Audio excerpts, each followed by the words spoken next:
The Earthquake Survival Guide. Go.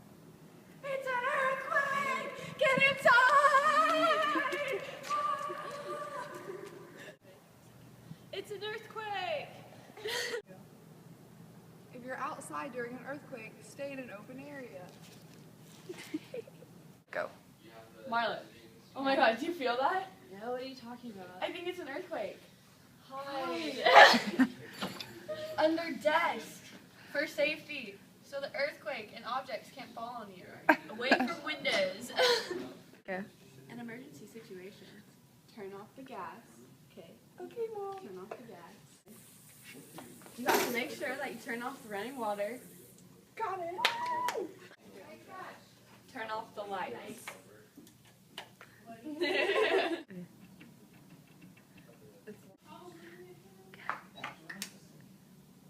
We're good.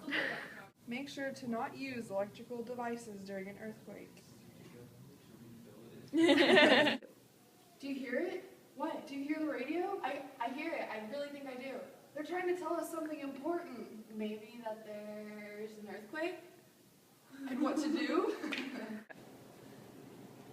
Stay out of damaged buildings. Even though the worst part of the earthquake is over, there still could be aftershocks, so make sure you just stay put. If anything happens during the earthquake, meet me right here at the stairs. Okay. Hey Mom, I'm stuck underneath the stairs. Why are you using your cell phone? You can use it for emergencies only. Emergencies only. Right. Always have a first aid kit near you just in case of accident. During an earthquake, leave dogs in a fenced-in area.